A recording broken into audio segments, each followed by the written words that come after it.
woman. So Odua means the womb of the black woman. And this tradition, that represents omnipotency. And you can relate it to other traditions, other religions. You were to relate it even to the Christian paradigm. Odua would be the Holy Spirit, or really, we could say, Isis. And Obatala would be God the Father. And Orumila would be God the Son, or the words of God, because Jesus or Christ was called the Word.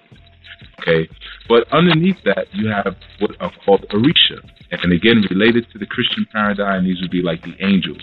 These are entities, these are spirit forms that were created that do not have their own personal will, but they are selected consciousness, and their consciousness that you select as this voyager on Earth, as this person taking the safari across the planet's surface. There are different things that you may come in contact, different situations that you'll need to pull out certain tool sets for. The Orishas represent those various tool sets. Okay, so if you need to do something that requires a lot of creative thinking, a lot of stamina, and maybe even the ability to call people to attention and to move to your what we'll call against the grain idea, then you may call on the Orisha known as Shango. And Shango is the energy of circumspection. Okay, he's the energy. He would be related in the Kemetic as Haru. Okay, this is the energy of the Redeemer, as Haru redeems Ma'at. Shango, his colors are red and white, which are actually like Haru Kuti. But the red and white represent the balance between Ashe and or Ogun, who is his older brother. Ogun represents his strength, force, and virility, but more importantly, he represents the acidic force of nature.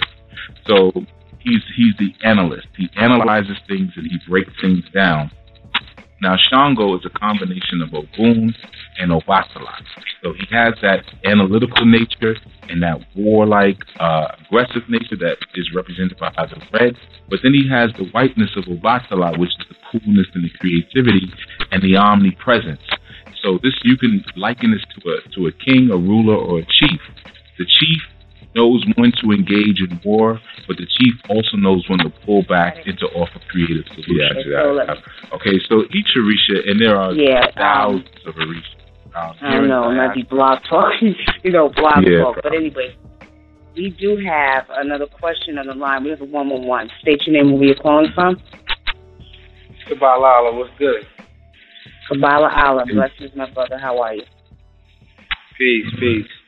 Yeah, I wanted to can I throw a wrench in here, because I wanted to add to the situation as far as like when we deal with these concepts from that continent. Wait, stop right there. Stop right there, Kabbalah Allah. Let me just say he's a special guest tonight, and if you ain't got a question, if you want to make a comment, don't. Okay, all right, go ahead. Don't throw a monkey wrench or nothing. Just do what you gotta do. I am asking the question. What do you mean? All right, go ahead, ask the question. I know who you are, so stop playing. Go ahead, ask the question.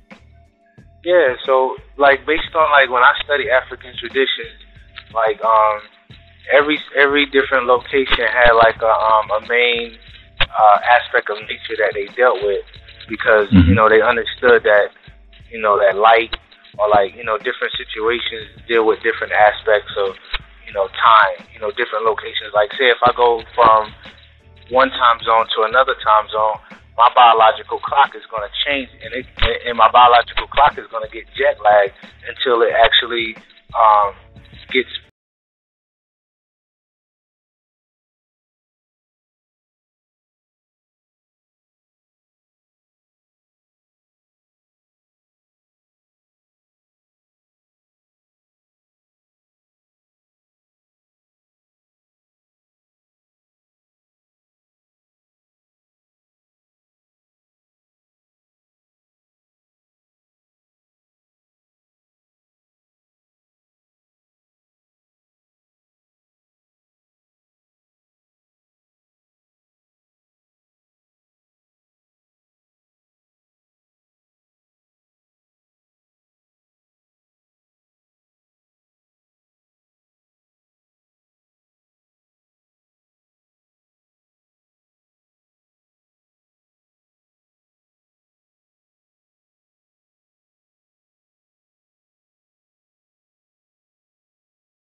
Sure. www.anu, A-N-U. Hyphen. And the word bookstore. BOOKSTORE.com. Okay, you have it. All right, family. Put it in the chat. All right, now, okay, we got it up. So, family, feel free to check it out and order some of our brother's books. Very good books. Add it to your library, because I know I got hundreds of books. I got a whole library in my house, a whole little library. But I want to also ask, dealing with African tradition, which is pretty much, it's all the same. It all ties into, when we go back to the Kemetic spirituality. There's a lot of people in the community that'll say, well, you got to be initiated. You got to get initiated to practice this and that. If you ain't initiated, then you ain't nobody. How do you feel about that? Yeah. See, the thing about initiation is that the moment you came into what we call the New World Order, right? Everybody's so worried about this New World Order. But the New World Order is an individual process. You decide one day that, hey, I'm going to perceive the world through a different viewpoint. And my view is going to change. It's going to get a new order for my life. Well, that's an initiation. Okay, an initiation is a rite of passage. What it does is it gives you entry, or in many instances, opens you up to now understanding another breadth and circumference of information, of wisdom. Okay, so there are many things that you can learn without initiation and before initiation. But initiation is not a cure-all. Some people get initiated because their life just isn't going right, and they feel if they get initiated and get that title, that now people will respect them, and that God will like them more, and things like that. And that's not what initiation is for. Initiation opens you up into the doorway of something, and so they have enough energy now to come into your dreams, or enough energy to pull a car to you that has a license plate that says Oya on it, or that says Ogun or Oshun, and you say, oh, what? I keep seeing this name Oya. What the heck is this about? So what happens is when you get to divination, it confirms a lot of times these things that you've been feeling. The truth is, you should already pretty much know which system is for you, and you should know what Orisha family you were born out of. You should pretty much already know that. But if there are different distractions that you may have in your life and things like that, the divination will firm that up for you. So the divination, I would say, is priority number one before any rituals are done, or maybe even before any books are bought. Get yourself a reading by someone who's competent and someone who has a good reputation. You get a reading done by them, and just find out if what's going on with you. Okay. All right. Now the other question I want to ask, we have, I heard you mention earlier in reference to, people coming to you, and I get this all the time, whether it's high priestess or, high priest or babalaos or, of people constantly. I'm not going to say, well, no, let me say constantly, because I heard a lot of this over the years, of people actually scaring people with the tradition, taking their money, brothers and sisters going over to the diaspora and then getting the information, coming back and using it against their people, and I get it a lot, and lately I've been getting a lot where people are starting to be like afraid. They're like, well, this guy took my money, or this woman took my money, and she didn't do the work, and he didn't do the work. But, these are people who are they know the covenant. And, if you're on the diaspora, the covenant is you use this to help your community or your village, not to harm people. So what do we have to say, or